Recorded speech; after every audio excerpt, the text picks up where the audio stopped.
হাবিব নূর trust কর্তৃক পরিচালিত স্টারলিট grammar স্কুলের বার্ষিক ক্রীড়া প্রতিযোগিতা, সাংস্কৃতিক ও পুরস্কার বিতরণী অনুষ্ঠান অনুষ্ঠিত হয়েছে। বায়েজিদ স্টারলিট গ্রামার স্কুল মাঠ প্রাঙ্গণে এর আয়োজন করা হয়।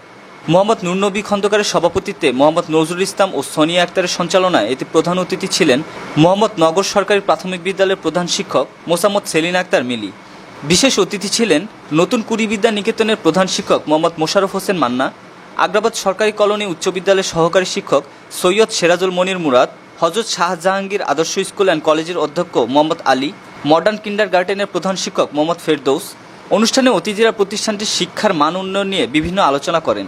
এছাড়াও শিক্ষার্থীদের পড়াশোনার পাশাপাশি অভিভাবকদের কথা শোনারও পরামর্শ দেন অতিথিরা। এ সময় শিক্ষক, শিক্ষার্থী, অভিভাবক ও এলাকার অন্যান্য মান্যগণ্য ব্যক্তিবর্গ উপস্থিত ছিলেন। আমি বাঁশখালীর একটা স্কুলের প্রধান শিক্ষক হিসেবে দায়িত্ব পালন করতেছি। এর আগে চট্টগ্রামের বাকলিয়ায় একটি স্কুলের সহকারী প্রধান শিক্ষক হিসাবে দীর্ঘ 12 বছর দায়িত্ব পালন করেছি।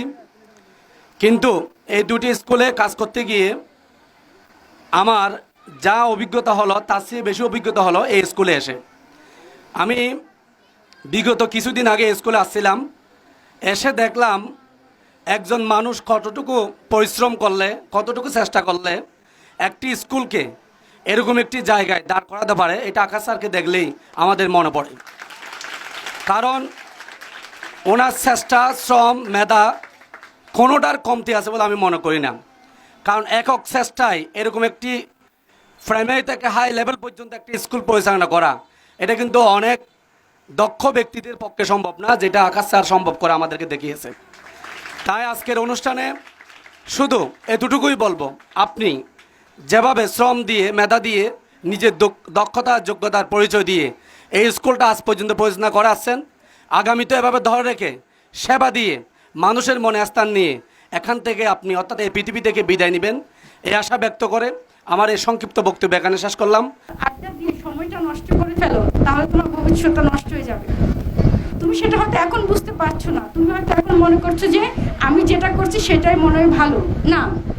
তুমি দেখবে তোমাদের এখানে মধ্য থেকে 50 জন ছেলে মেয়ে যদি থাকে, তার মধ্যে 10 জন ছেলে মেয়ে জীবনের সাফল্য অর্জন করতে পারে, 10 জন পারে না। এই 10 জন কেন পারে না জানো? তারা বড়দের কথা শুনতো না, শিক্ষকের কথা শুনতো না, যাদের গুরুজনদের কথা শুনতো না। তারা মনে করতো তারা যা জানে তাই রাইট, সেটাই ঠিক। তখনই তারা কিন্তু জীবনে ভুলটা করে। আমাদের এই বয়সটাতে আমরা কোনো কিছু বুঝতে চাই না। আর যারা সফলতা অর্জন করে তারা সবসময় বাবা মা, শিক্ষক এবং গুরুজনদের কথা শুনে তাদের দেখানো পথে চলে। এর জন্য আমি বলবো, তোমরা সময় নষ্ট করবে না, তোমরা সময়টা সঠিক ব্যবহার করবে। তুমি যদি চাও যে কালকের দিনটা তোমার খুব ভালো যাক, তুমি কালকের দিনে কি খুব ভালো একটা দিন কাটাতে চাও, তাহলে তোমাকে আজকের দিনটা ভালো করতে হবে। আর যদি তুমি চাও যে না কালকের দিনটা তোমার খারাপ গেছে, তাহলে আজকের দিনটা তোমার আরো খারাপ যাবে। এজন্য আমরা তোমাদের কাছে আমার অনুরোধ থাকবে, তোমাদের যে এই সময়টাতে শিক্ষক, বাবা মা, তোমার যারা মুরব্বী আছেন, যারা তোমার গুরুজন আছে, তোমাকে যে আদেশ নিষেধগুলো দিবে তুমি অবশ্যই সেগুলো পালন করবে। সময় চলে গেলে কিন্তু সময় আর ফিরে পাবে না। তোমাকে ভবিষ্যতে কোনো কিছু করতে হলে, ভবিষ্যতে ভালো একটা ফল পেতে হলে, ভবিষ্যতে সাফল্য অর্জন করতে হলে এই যে সময়টা আমরা আজকে নষ্ট করছি, এই সময়টাকে আমাকে সঠিকভাবে কাজে লাগাতে হবে।